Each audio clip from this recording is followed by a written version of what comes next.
Why are you still single? Bruh, why are you still single? Hi everyone, welcome back to my channel. This is LolaAjisafe here. We're reviewing Ready to Love.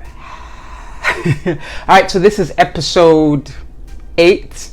And I think this episode is called Ride or Die. So, before we even start, housekeeping rules, please don't forget to like the videos you're coming in. Hit the thumbs up. We've been consistent, but we've not been on time. Be as it may, let's continue. Second of all, please drop your comments, let me know what you think. And last of all, please don't forget to hit the subscribe button if you've not subscribed yet. All right, so going into it now, we said this is episode 8, so this is week 8. So now he calls it, it starts with ladies lounge, so we know the ladies are voting a man off at the end of this episode.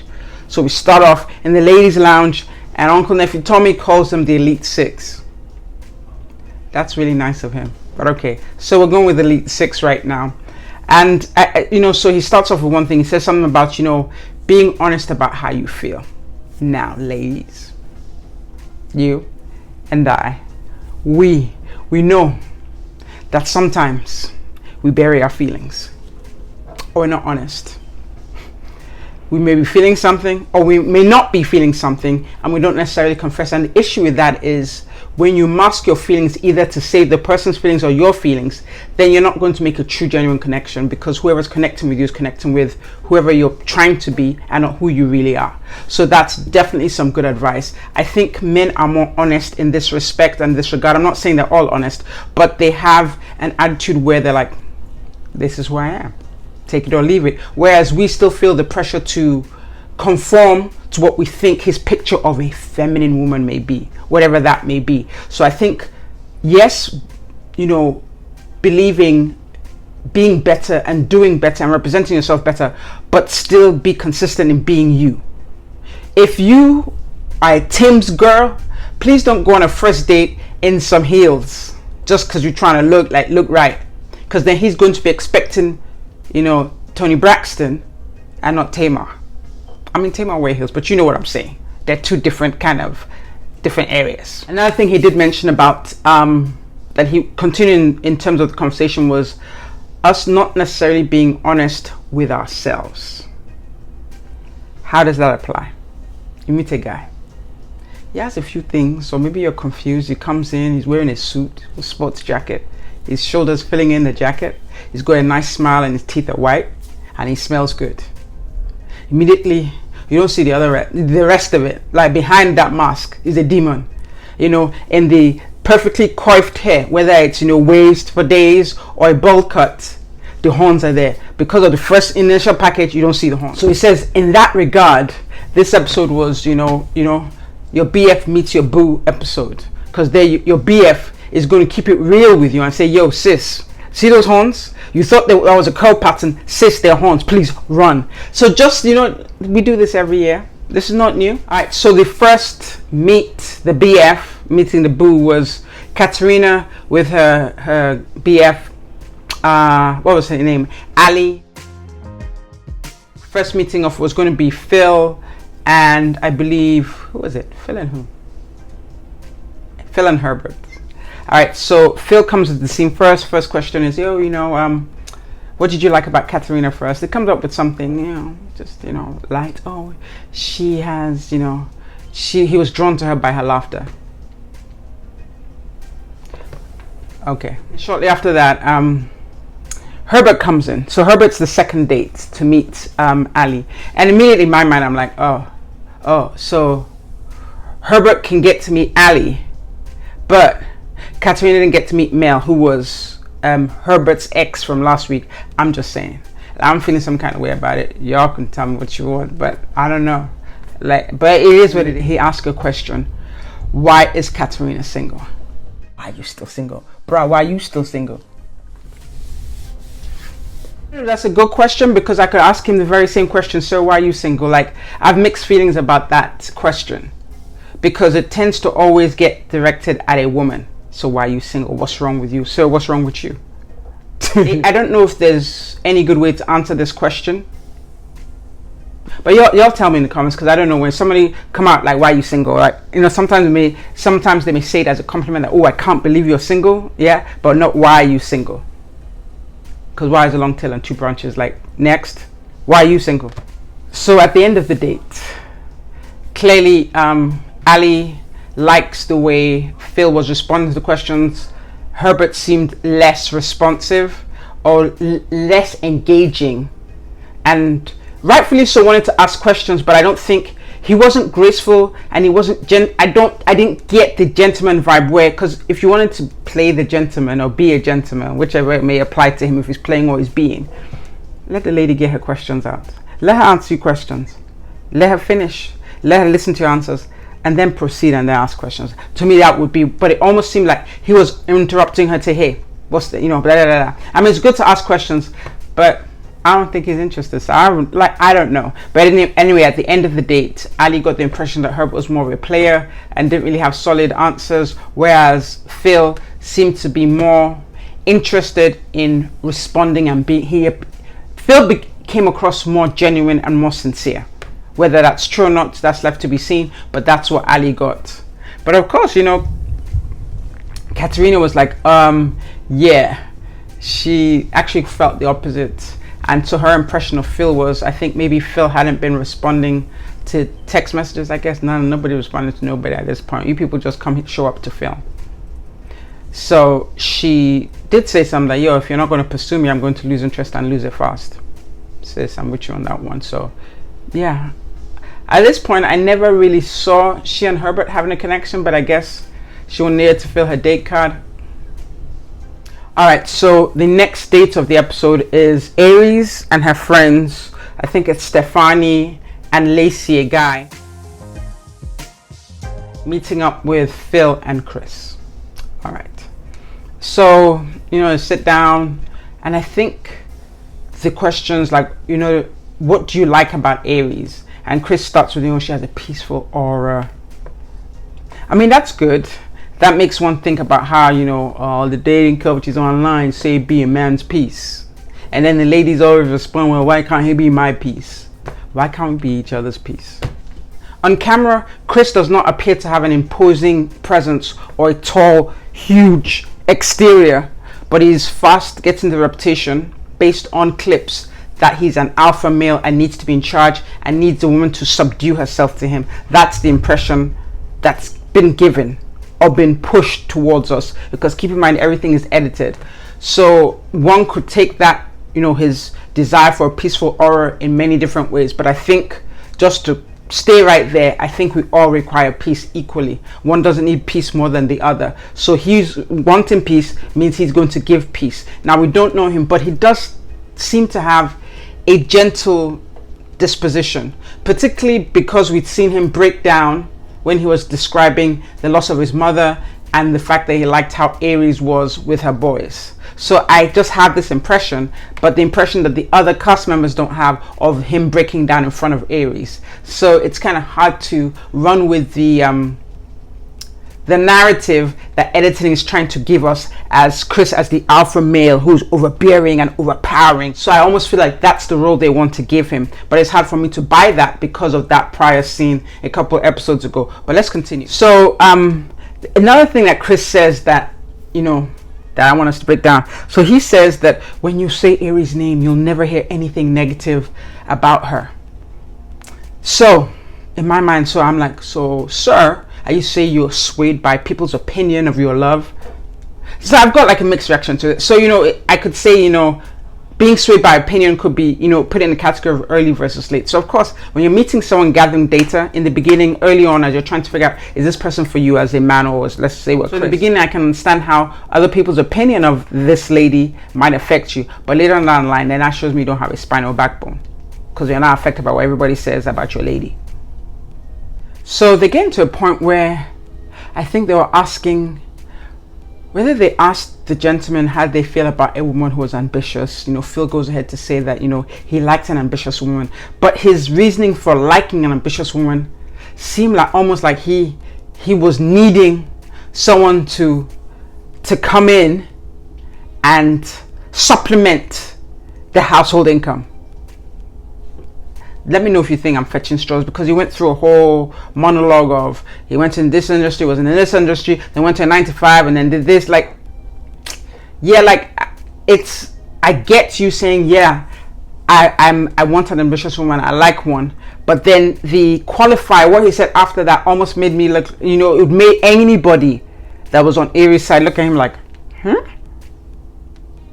yeah, he lost points there with me. I'm like, so what are you saying? Like, you said all this to say what? What are you saying? That, yeah, I don't make enough money, so I'm going to need her to bring some change over here. To flip the question, and of course, because this narrative has been pushed, they flip the question in a different way, and of course, Chris is answering the question in terms of gender roles. I think the gentleman who is, whatever the gentleman, I think his name was Lacey, is asking Chris a question about does he believe in gender roles. And so Chris goes on to say that he does believe that it's his responsibility to provide financial support. That's his thing. But at the same time, if a woman is passionate about something, by all means, go ahead and pursue it, whatever that is. Now, that, I think for a lot of people, I'm going to say for a lot of women, that is likely the position they would like. I don't know. I mean, there's some women who want to be strictly housewives, and that's fine. That's there. Then there's some women who want to, have passion projects, but they don't want to be, fully responsible or share the responsibility of household incomes. They want to be able to rest in their feminine and, take care of the kids and do different things and not have to worry about, am I doing this job for XYZ dollars, or am I doing this job to feed my spirit and feed my soul? So giving that narrative definitely to me sounds attractive, and I do believe the gentleman Lacey definitely liked that she was given the option where you don't have to be out all day pursuing money to make sure the household is good, because he said he got it. And then of course, what was interesting was the woman Stefani said she liked Chris because his answers seemed deep and sincere. But we do know that Chris really does like Aries based on the last time they had a conversation about the love that she shows for her boys. And in all honesty, Aries does seem to have like a gentle, just like laid back kind of, hey, it's cool. Now of course, don't be fooled by gentle laid back, because I'm sure she what how the people say, F around and find out. You don't want to find out, but at the same time she leads with just like a laid back kind of energy. So not to say that everybody's making it up, but that's that's where it is. And I think that's what Chris is drawn to. Of course, at the end of the conversation, her friends like Chris looks like Chris Aries still likes Phil. Remember that scene when they were giving a peck? You can tell that there's some chemistry there. Yeah, I can't tell you how to be with someone, but you can't pretend. Like Chris on paper may seem like the perfect guy, but if Aries is not feeling any stirring in her loins for Chris, it's not going to work. Like she can, she just doesn't seem to, there has to be some attraction. I think she likes him, but I don't believe she's attracted to him. Honestly, I don't. Yeah. Or maybe I'm not just seeing how she expresses herself, but I'm just not seeing that. And I think she realizes, and this is what we do as women all the time, I think she realizes that this could be, a guy suitable, he checks all the boxes, he's financially stable, he's kind, he has a gentle side, he has this, he has that, he likes her, he may check all the boxes, but I don't think he checks all her boxes. And this is a situation many women find themselves in when they find a guy who seems perfect on paper, but one-on-one, sit in front of the table, they are just like bored stiff. Because I do remember the time when Chris was pouring out his heart and broke down, and she just sat there. Like, I don't mean she seemed cold, but she wasn't pulled in, she wasn't drawn in, she wasn't emotionally drawn in. And yeah, if she's not emotionally drawn in, I say this to say that if you're not feeling a gentleman in such a way, even though he looks beautiful on paper, you might want to pause and be very clear that you are not, one, bringing a person into that you don't really like, and also blocking yourself from finally getting to someone that you really like just because you feel like this person just looks great on paper, and you may not meet someone like that in the future.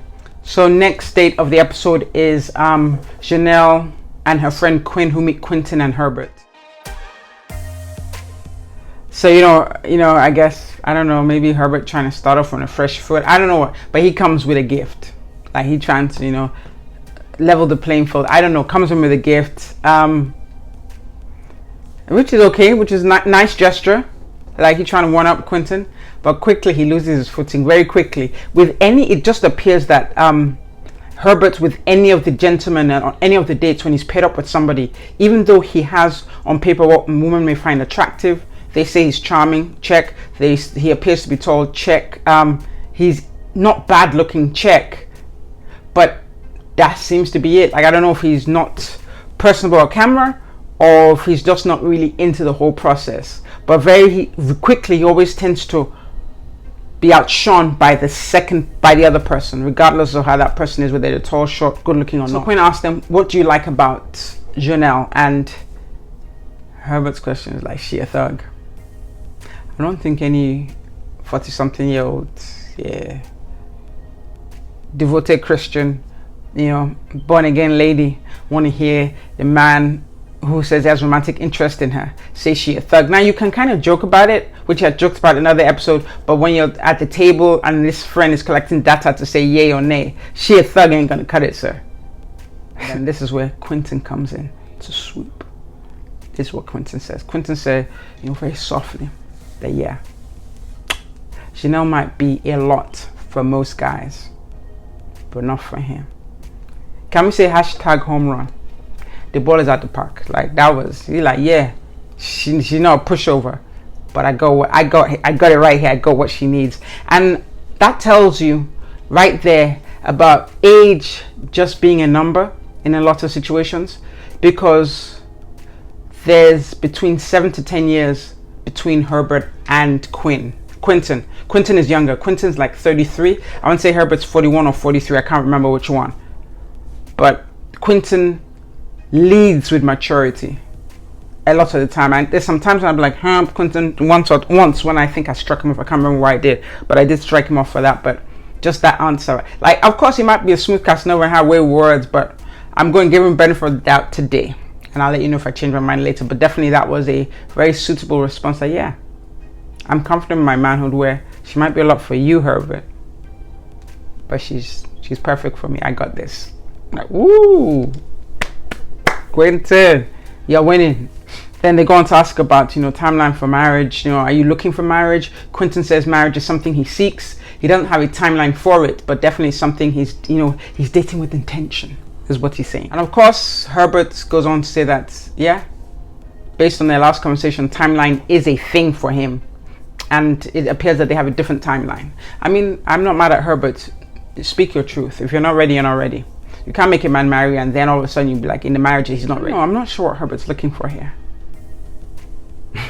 He say he like her, but he seems to be half-assed, making half-assed efforts, because he has the equipment, but is acting like he doesn't know how to use it. If that's the best way I can describe it. So she would probably prefer she'd probably prefer Herbert over Quinton.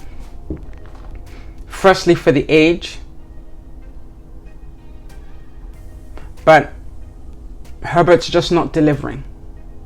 He's, the analogy I can think of is like, the, scouts saw him in the, T-ball, field. He was playing really good. So finally he gets of age. And so National Baseball League signs him on. He's got a big agent. He's got all these big contract, everything. Everyone's waiting for. I think he's the #1 pick.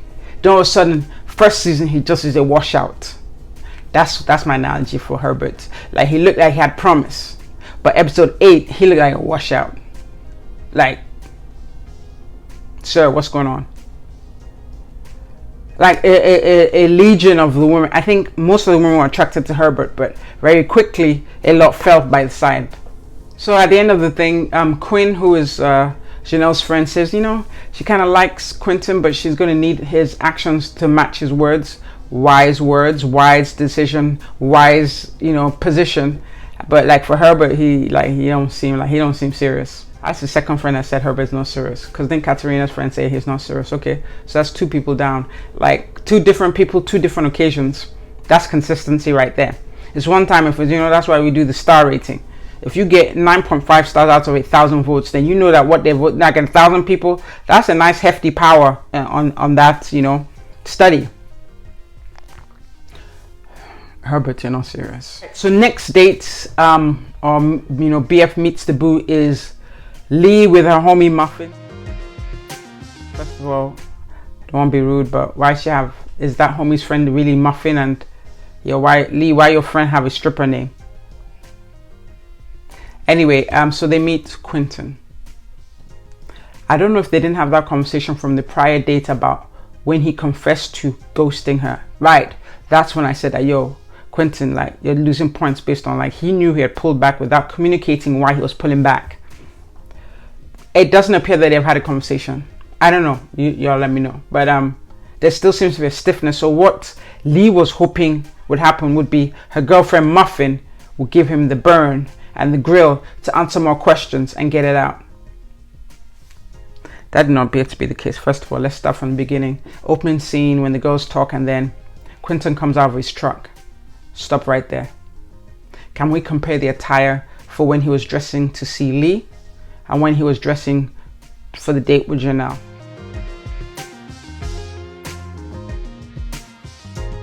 It's different. Now, is it different based on the venue? Because we're meeting at Lee's, crib or somebody's crib, whereas we met, Janelle at a restaurant? Or is this difference in attire based on how he feels about her? Now, we have to be Inspector Gadget about this. What do y'all think? I think, this is my opinion, like, he'll come to see his homegirl. He'll come to see the girl around the way, so he didn't feel the need to do extra. Like, she's going to take him as he is. There's no competition.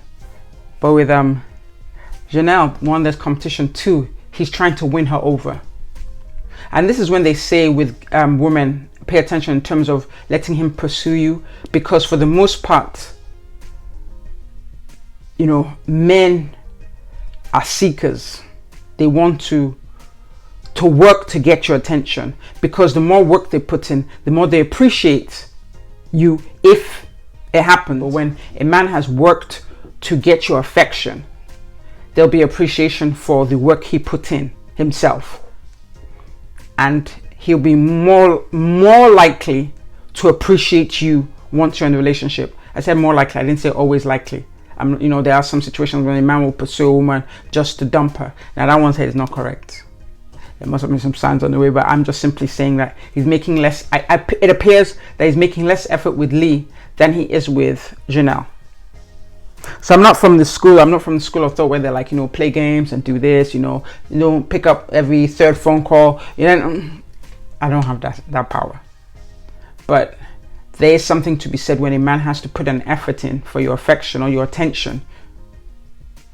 I think it's value. It just appears that at this time, in this scene, on this point, it appears that Q seems to see more value in Janelle than Lee. At this point, I'm not saying that's the case, but that's what it looked like.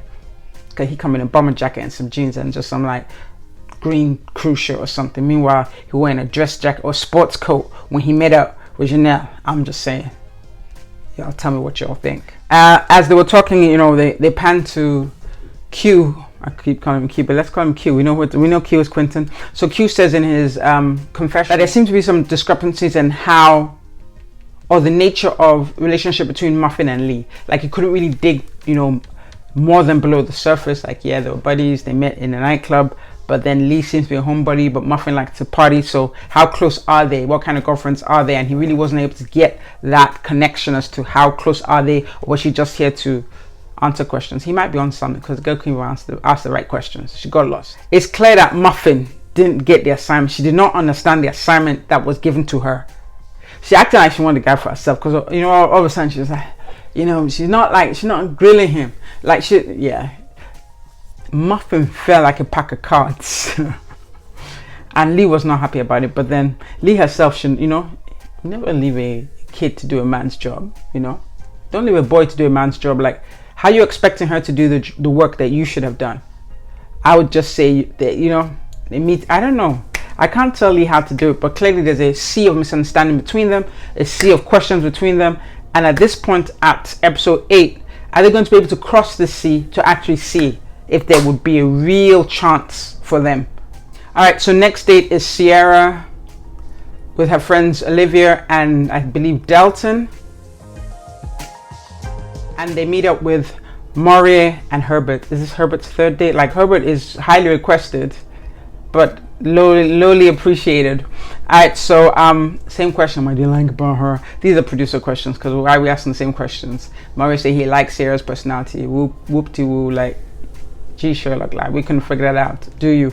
Anyway, and then, you know, then I don't know how when Herbert's talking about what he likes about her, then he says something about their chemistry. But the way he said their chemistry, like, he was stumbling over his words, like he trying to convince himself. He wasn't trying to convince me. He trying to convince himself that they have chemistry.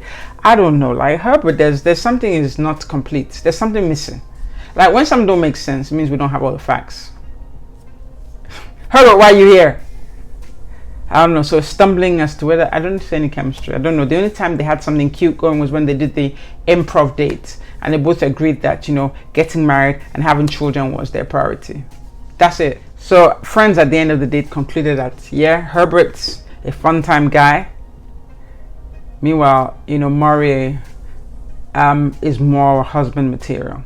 So next date is Jessica with her friends Tony and I believe Nyala. They meet Chris and Maury. So Chris already coming here knowing that, you know, Jessica's probably told a girl that he wants the softer side of her. Sis, he wants the softer side of you.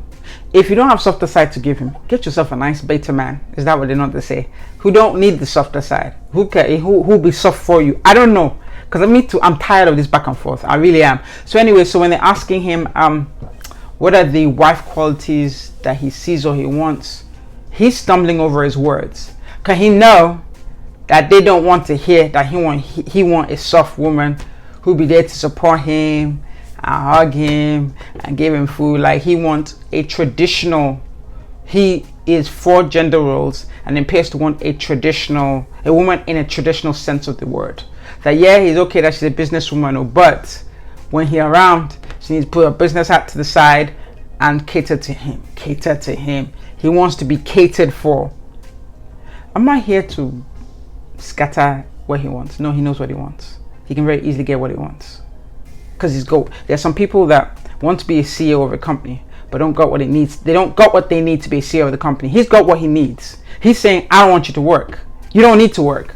I've got this. This is what I want. Yo, relationship, partnership, give and take. He's able to do that, provide that. Because there are some situations where some men can't even afford that, but they still want to cater to them and be the softer side of Sears and do all this, but then they want her to be running helter-skelter up and down to bring half the income. He's saying, I don't need you to bring half the income. I just need you, like when I need that soft side of Sears, I need you to be there. So I don't think it's an unfair request. It may not suit a lot of women today, but I don't think it's unfair. And I don't think it makes him look any kind of way. I just think that's okay. He know that these people are not feeling, because he knows Jessica's not feeling it, so he knows these people are not feeling it. So he's stumbling, he's looking crazy. He's already nervous. I don't know if he's written her off, but he's just like, I already know. You already know he's walking into the lion's den. So he just seems very unsure. And then I don't know how they panned something that Maria mentioned to try and make Maria look like a winner here. Maurice, you want to talk about emotional safety, Maria goes on to verbalize that, you know, emotional safety for him is articulating his dreams and his fears to the same person. I think that's powerful because we do find a lot of time where some men feel that they're only in a position to be strong and powerful, that they can't show their tears. But no, that your partner should be your best friend, lover, homie, all of those. And you, unfortunately, but I think it's true, yes, there's that romantic side of a relationship where you guys have great chemistry and everything, but if that person's your friend, yeah, when the romance is chilling on ice, you're less likely to hurt your friend than you would if you're like, particularly if you're fighting. You're more concerned about preserving your friendship than you would be concerned about preserving your relationship in terms of the love, because romance always dips and dives, but the friendship, it'll be there. Misunderstand you, fix it. So it's like that definition, I think, is a perfect. I definitely think it would be great if more men wanted to have that in a relationship. I guess they want it, but they're scared. So maybe more women more receptive to that where you can see, yeah, he's strong and everything, but he can't be strong 24/7.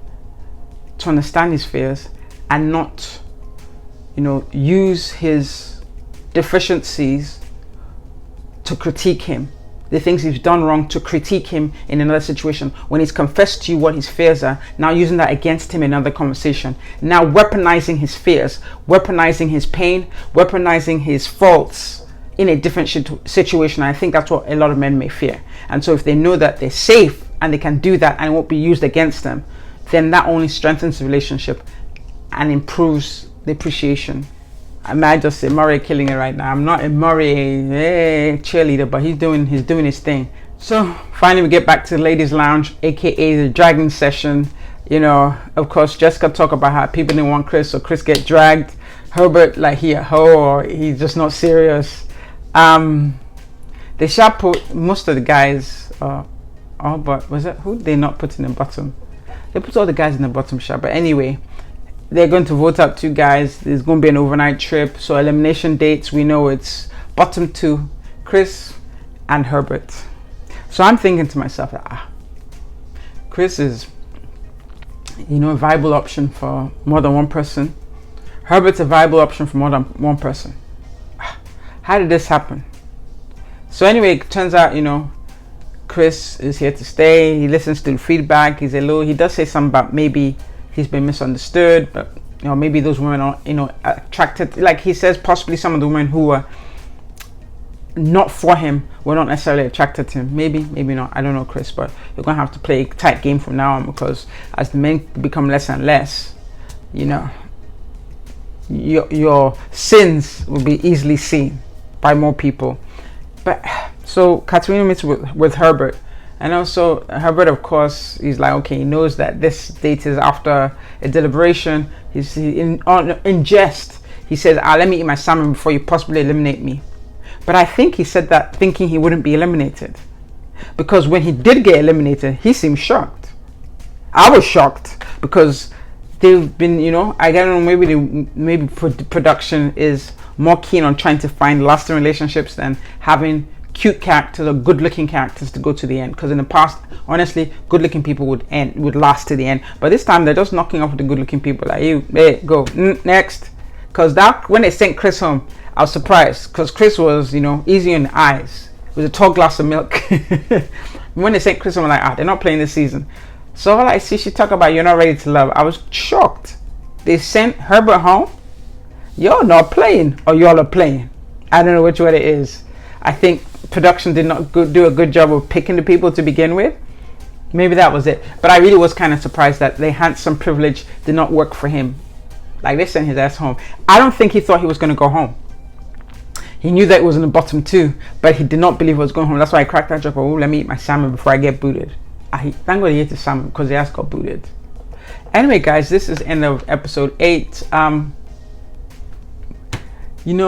The overnight trip is always a mess. So y'all get ready. Get ready for some. They already showed us some mess. Now we know Janelle, she's like the cheerleader, that pretty cheerleader in high school, who can get gully with it. So look like Janelle's gonna get gully with it, or they're gonna make it look like so. Let's see. But anyway, this is it. So guys, please don't forget to like the video. Let me know what you think.